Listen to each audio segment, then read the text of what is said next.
Assalamualaikum warahmatullahi wabarakatuh. Perkenalkan, saya Setiadi Brabuana, dosen program studi Teknik Sistem Energi Fakultas Teknologi Industri Institut Teknologi Sumatera. Video ini dibuat bertujuan memenuhi salah satu persyaratan sertifikasi dosen untuk dokumen pernyataan diri dosen dalam unjuk kerja Tridharma Tunggal. Saya akan menjelaskan tentang mata kuliah pilihan teori yaitu energi angin dengan kode SE2540052 bobot 3 SKS yang ditawarkan pada semester kerja. Mata kuliah ini membahas tentang pengetahuan keahlian energi angin dan pemanfaatannya. Pada mata kuliah ini akan membahas dasar teori angin, energi angin, pengelolaan data angin untuk potensi energi angin, pengenalan teknologi turbin angin, kinerja turbin angin, peningkatan kinerja turbin angin, perencanaan turbin angin, dan perancangan blade turbin angin. Kurikulum ini didesain berbasis outcome-based education untuk memenuhi capaian pembelajaran program studi, yaitu yang pertama, menguasai konsep dasar ilmu teknik dan sains, serta teknologi modern yang diterapkan dalam sistem energi, termasuk energi konvensional dan atau terbarukan. Kemudian mampu merancang dan menganalisis dan mengembangkan sistem energi yang efisien, berkelanjutan, dengan mempertimbangkan aspek ekonomi, lingkungan, sosial, dan hukum. Yang ketiga, mampu mengidentifikasi, merumuskan, menyelesaikan permasalahan teknik energi dengan pendekatan berbasis data dan metode teknik modern. Terakhir, mampu mengaplikasikan metode simulasi dan optimasi dalam perencanaan serta pengelolaan sistem energi.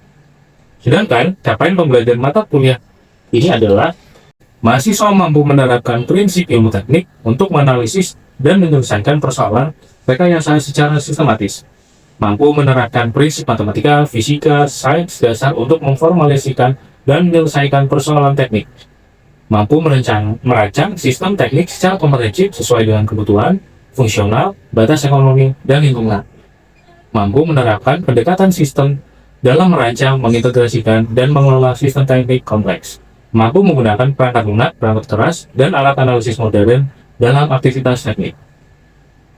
Mata kuliah ini diajarkan dalam 16 pertemuan. Untuk pertemuan ke-8 adalah UTS atau ujian tengah semester, sedangkan pertemuan ke-16 adalah ujian akhir semester.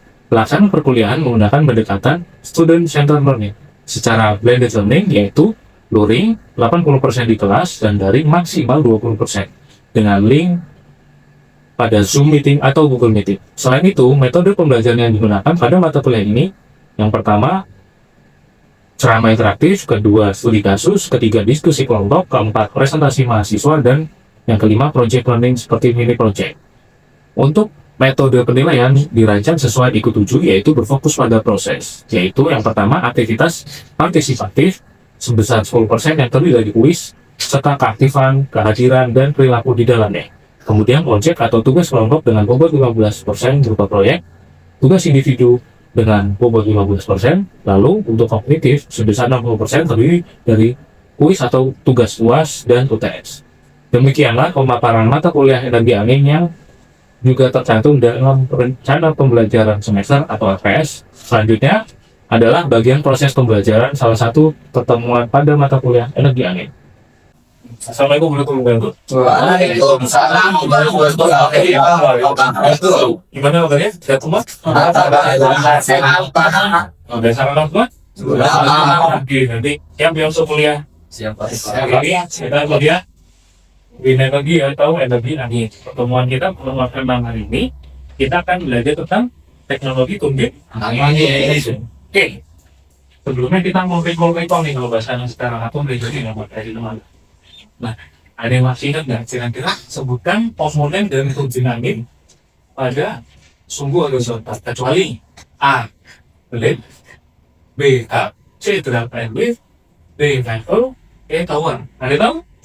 Saya kelas sama kelas lagi. Ya Pak. Ya, sama. Jawabannya C Pak. Tuh, kok C kenapa? Karena selain C itu adalah komponen dari turbin Pak. Nah, kalau draft and lift, Yang draft and lift itu adalah gayanya. oke, dan sekali ya, draft and lift itu gaya yang dihasilkan oleh angin yang melewati dari dalam biji angin. Draft sendiri adalah gaya drum dan lift gaya angkang. Nah, sedangkan kalau naik lift itu diapain? Diapain? Oke, C, pasti. Nah, kemudian ini, bagaimana cara memanfaatkan tenaga angin sebagai sumber energi? Ada yang tahu? Ya Mas? Dengan cara apa? Menggunakan apa teknologi Pak? Turbin angin Pak. Oh betul sekali ya, turbin angin. Mas siapa? Mas Rapi Mas. Oh Mas Rapi, salah. Rapi Pak. Oh Rapi. Ya. Nah, ada itu enggak? Yang sering familiar itu turbin angin enggak Pak? Kincir angin Pak. Kayak kincir angin. Bedanya apa kincir angin dan turbin angin? Mas siapa? Pastion Pak. Siang. Kalau misalkan turbin angin itu kan menghasilkan listrik Pak. Nah kalau misalkan kincir angin itu menghasilkan mekanisme Pak. Oke, mekanisme yang selain turbin angin. Ada negara kincir angin gimana gitu? Nah, dia dimanfaatkan untuk apa? Untuk mengangkat air Air dari sungai. dari mana? Rata saya itu makanya bukan menggunakan turbin angin. Oke. Nah, ini SDM potensinya ya. Ada di mana? Jawa Barat, Jawa Timur, NTB, NTB, Tengah, Sulawesi, dan sebagainya. Artinya kalau potensi angin itu bisa kita manfaatkan nggak? Sisa-sisa susu, ternyata bisa potensi angin yang luar biasa. Nah, ini tadi salah satu teknologi untuk memanfaatkan energi angin menjadi listrik adalah menggunakan turbin angin. Kita lihat di sini. Menggunakan apa ya dia Pak? Kan energi ada yang di kinetik mekanik.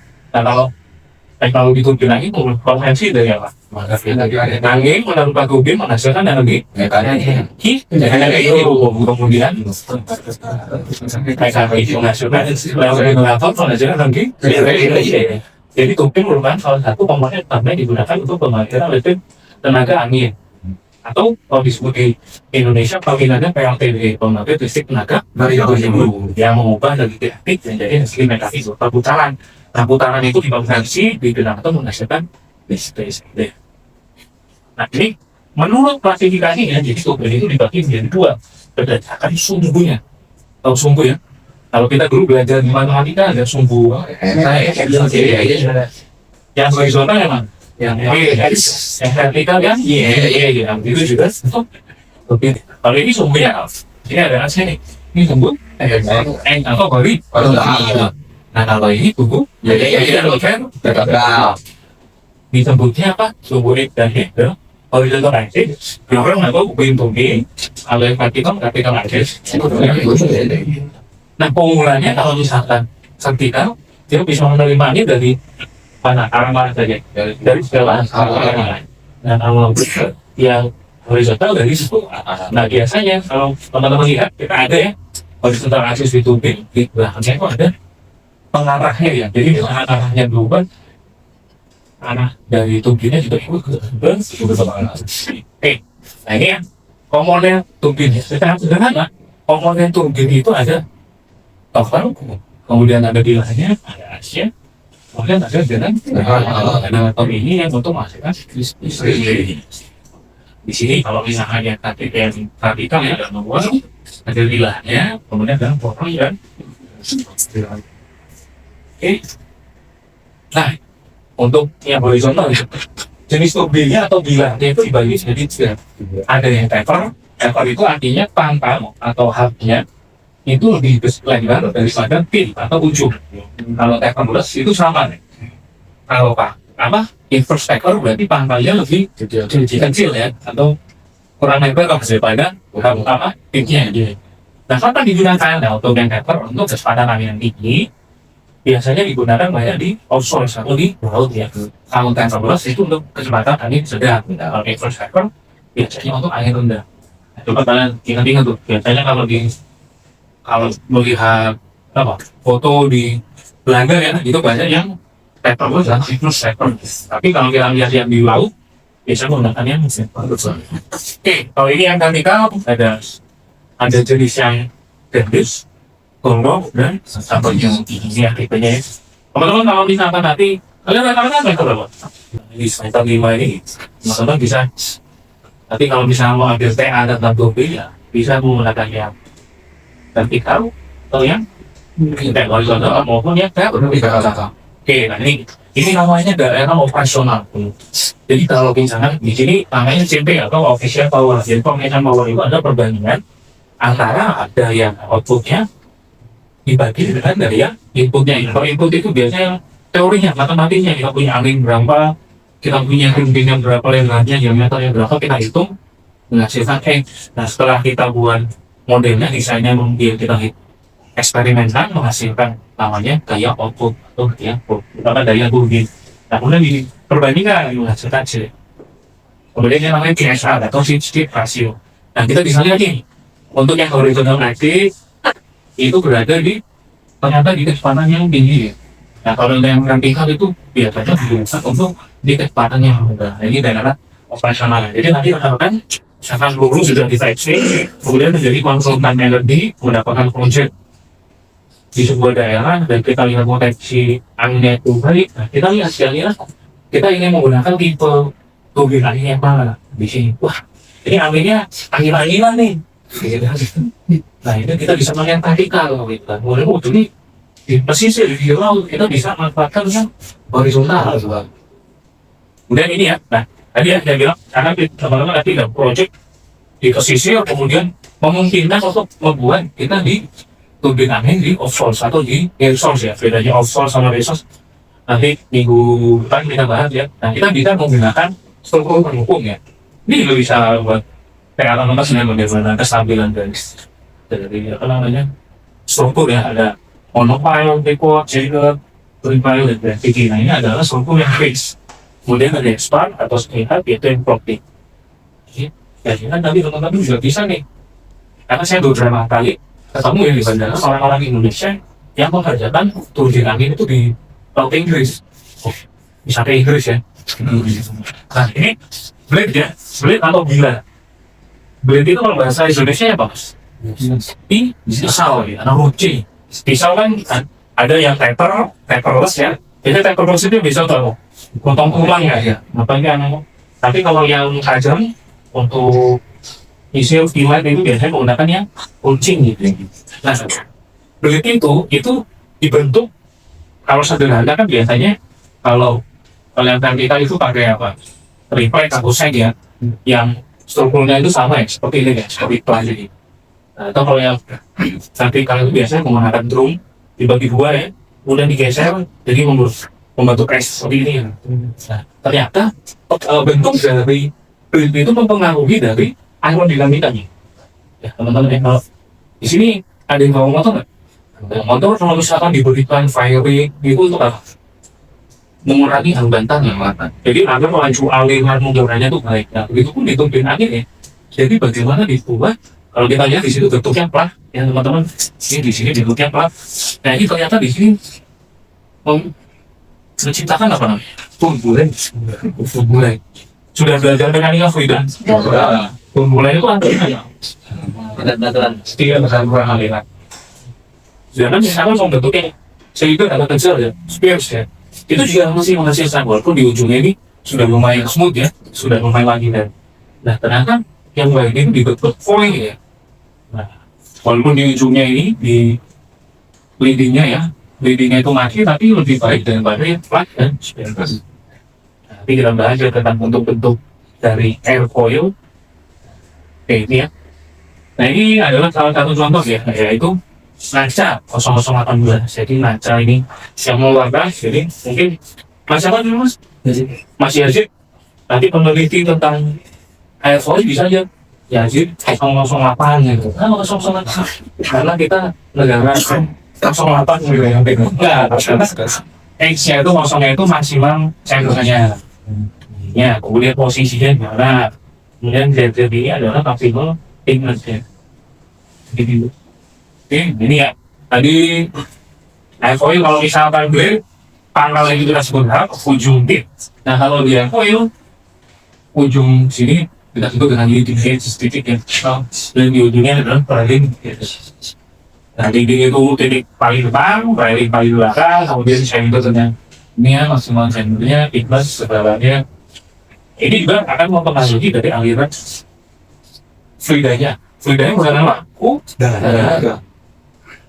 Kira-kira kalau kalian belajar wind turbine atau turbin angin bisa nggak diimplementasikan di arus laut? Bisa. Yang membedakan apa? Belajar ini yang maksimal PSV. Nah, ini kalau nanti teman-teman mau buat project atau PA berkaitan data turbin angin horizontal, dalam mendesain buang blade itu ternyata ada aturannya.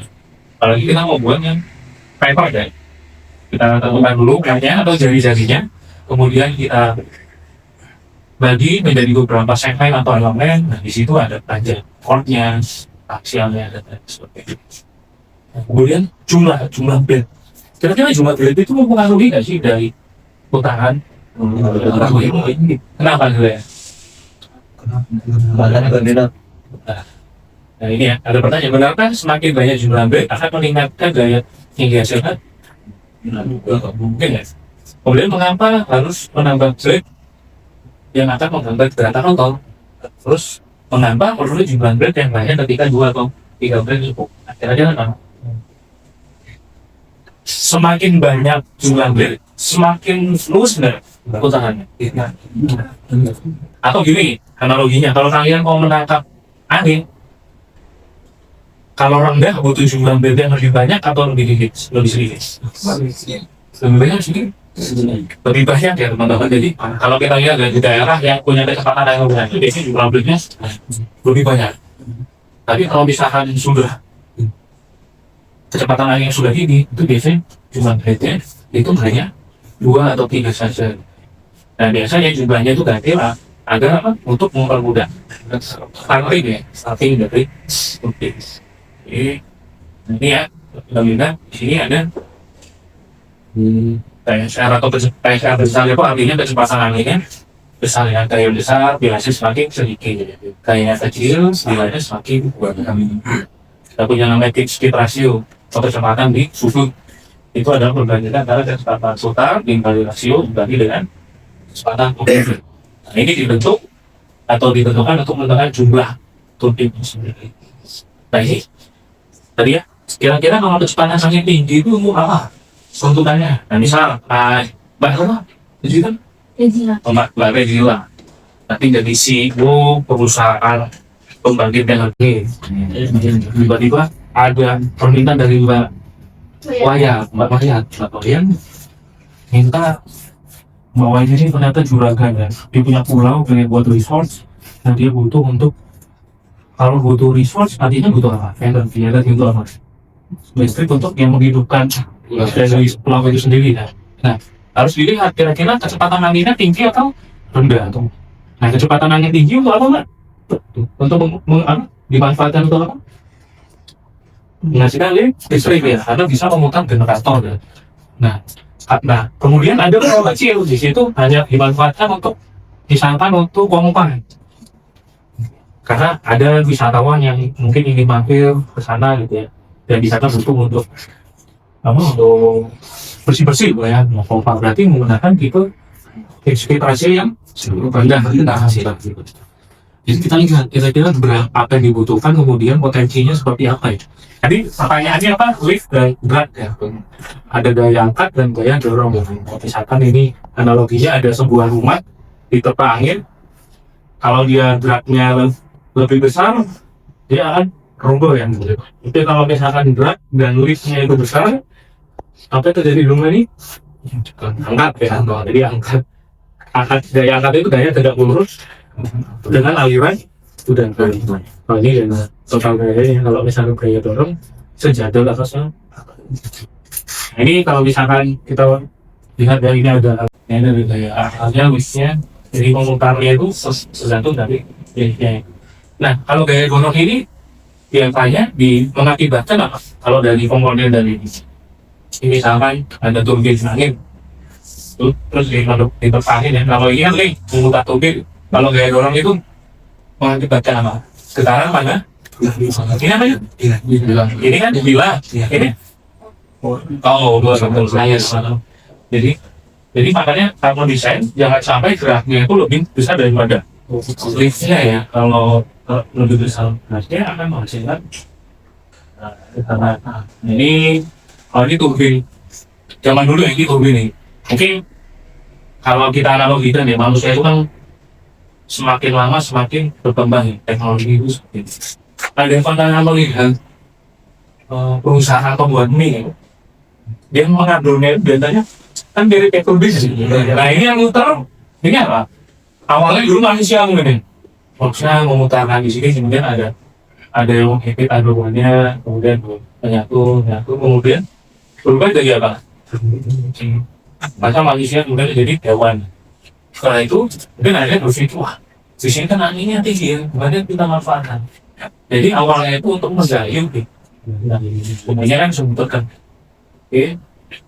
Nah ini untuk kayak apa?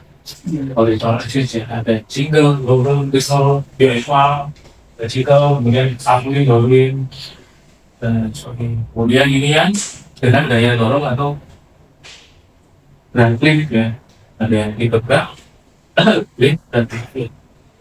Setelah itu nah ini rasio antara drag dan pada pelan datar rasionya ternyata 0,1 untuk pelan lampu. Wah kalau datar ternyata aliran yang dihasilkannya kurang baik. Bagaimana kita buat tepung? Nah ternyata 0,02 berarti berkurang ya gasnya lebih kecil. Kemudian kita buat lempung dengan bantai berkurang lagi. Nah bagaimana kalau misalkan dengan yang tepung? Oh malah naik. Nah kalau misalkan kita menggunakan air foil ternyata geraknya lebih kecil. Nah, ini di sini ada yang perlambatan kemudian ada tumbuhan. Kemudian ini angel of effect. Nah kita saat kita membuat turbin penempatan posisinya juga harus terlihat bagaimana ada angel of effect atau sudut serangnya terhadap angin, angin. Nah, pesawat tuh biasanya kalau kehilangan kendali itu apa namanya stall ya, stall kenapa? Karena kehilangan bagaimana angel of effect-nya, sudut serangnya. Jadi kalau melihat pesawat, kalau selain pesawat tempur ya, kalau pesawat tempur kan tempur terserah ya. Kalau pesawat komersial dia kalau mau jadi gimana? Gini apa gini? Ada batas. Tetap gini apa ya? Nah, yang nempel dengan gerasan pertama ban roda belakang atau roda depan? Belakang. Lah di sini sih gini. Kalau kan itu mampu nggak dia mengumpul itu semua. Jadi ternyata belajar naik itu menyenangkan ya. Nah ini karena nanti kalau misalnya Indonesia ya, ini penggunaan aplikasi aja. Gambar teknik sudah lulus semua. Awalnya gimana buatnya? Kalau dari sini gimana cara buat awal? Kita buatnya foil dulu ya. Kemudian dibuat jarak, diperbesar, kemudian di next terus dulu. Ini ya tentukan jari-jarinya dan sudut kemiringannya. Nah kalau ini kalau misalkan dia sama, itu namanya unswitch. Tapi kalau dibuntel namanya twist guys. Butir gitu. Itu berbeda ya teman-teman. Kenapa berbeda? Karena aliran di hub dan peak itu harus disesuaikan ya, agar mendapatkan kecepatan yang maksimum. Oke, ini lakukan bisa jari-jari ya. Kemudian ini ada sudutnya, tentukan juga ya teman-teman. Kemudian bagaimana garis tengah atau pitch dan sudut pitch atau lebar dari villa itu menentukan bagaimana persentasenya.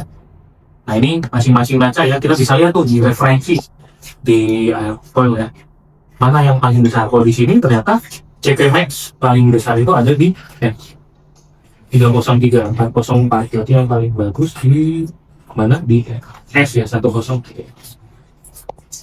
Nah yang menarik ya, kalau misalkan teman-teman pahami, kalau kita misalkan mau buat turbin vertikal menggunakan airfoil, biasanya dia yang pakai silinder atau yang tidak silinder.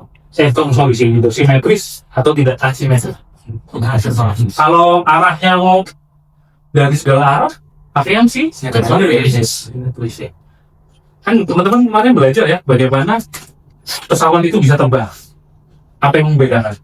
Tekanan antara bawah dan atas pesawat ya harus tinggi banget ternyata. Yang bawah itu. Benar, yang bawah ke atas. Bawah yang ada dia nah, ini kenapa blade ujungnya harus runcing atau taper? Karena efisiensinya semakin meningkat, kemudian lebih kuat, kecuali pada kondisi ekstrim ya. Kemudian self startingnya jadi mungkin nggak turbin angin itu langsung berputar di kecepatan 0,01. Ya mungkin ini saja ya, kecuali kita lihat ukurannya ya. Nah saat misalkan yang bentuknya taper itu mempercepat atau mempermudah dari self starting, kemudian torsinya semakin meningkat. Nah ini ya rekomendasi untuk desain blade. Pertama jumlahnya ada berapa? 3 ya. Kemudian menggunakan yang lead, koilnya blade, kemudian menggunakan jari. Nah ini desain blade antara kayak atas apa? Horizontal atau vertikal? Horizontal bawah ya vertikal. Ada pertanyaan? Saya Pak, Oke, Mbak. Oke nih, silakan, Pak. kenapa Pak kalau di dalam perancangan profil air turbin angin modern itu seorang perancang itu selalu memaksimalkan nilai rasio CL atau CO-nya? Apa dampaknya? Oke, terima kasih Pak Bel. Kita coret-coret dulu kan ya. Kenapa saat kita mendesain turbin ya, misalkan ini turbinnya, itu harus memperhatikan CL dan CD tadi ya. Nah, jadi kalau kita belajar gaya itu ada apa yang dihasilkan di kalau CL itu kan koefisien B. Nah, kenapa harus lebih besar CL daripada CD agar apa CP-nya itu bisa maksimal. Kemudian kenapa CD-nya harus diturunkan agar beban atau momen bendingnya terhadap tower ini tidak tinggi gitu ya. Jadi liftnya meningkat, CP-nya meningkat dan resiko terhadap towernya itu menurun gitu. Jelas? Oke, itu aja. Kita sudah di penghujung ya. Postage ya atau refreshing sih. Ya kami kita belajar ya. Nah, nih Mas siapa Mas? Mas Febrian, nomor 1. Bagaimana urutan perubahan energi dan pembangkit listrik tenaga angin? Kira-kira. Kalau A listrik, kinetik, mekanik. Yang B kinetik, mekanik, listrik. Yang C mekanik, kinetik, listrik. Yang D kinetik, listrik, mekanik. Yang mana? Yang D Pak. Hah? Yang D. Yang D. D. B. D Pak. B apa C? D Pak. Yang B. Ya. Kenapa benar? Kinetik, angin, apa? Blade-nya berputar, karena ada poros, dia memutar generator menghasilkan listrik. Oke, terima kasih Pak Febri. Kemudian yang kedua, jenis gila atau blade pada turbin angin berdasarkan yang paling cocok digunakan pada kecepatan tinggi. Inverse hyper, atau flat. Lalu, masa anda, gimana? Yang mana? Yang C Pak. Oh, yang C, yang taper. Berarti yang taper yang runcing, betul sekali. Terima kasih Pak Nanda. Nah, yang ketiga, manakah dari kinetik yang bukan ya, merupakan struktur pendukung tipe terpanjang atau phase. Ada mono, deker, semisal, gravity. Yang mana?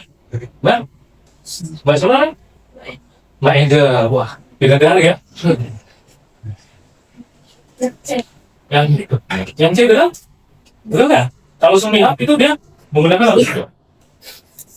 Tali atau gajah ya, jadi dia floating ya, semi-up. Submarin atau submarin? Submarin kapal? Submarin. Lebih kapal selam, gitu jadi ingetnya. Oke, ada pertanyaan lagi? Kalau nggak ada oleh-oleh di DCL. Ada tugas ya. Biasanya 1 minggu ya. Kalau mau bulan, mudah-mudahan teman-teman dapat insight yang bagus ya. Kita ketemu lagi minggu depan. Dan terakhir presentasi itu kan untuk di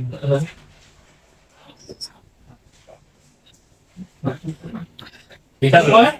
Bisa kan? Bisa Pak. Oke. Terima kasih. Saya Edi, koordinator sampai orang tua lagi.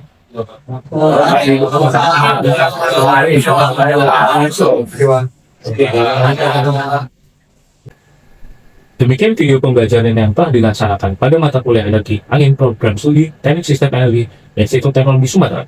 Video ini digunakan sebagai salah satu syarat penyusunan dokumen pernyataan diri dosen dalam unjuk kerja Tridharma Perguruan Tinggi atau PDD UKTPC sebagai syarat sertifikasi dosen tahun 2026.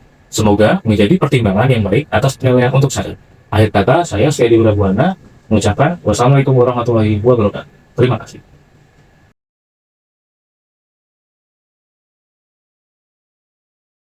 Inilah ITERA dari Sumatera untuk Indonesia.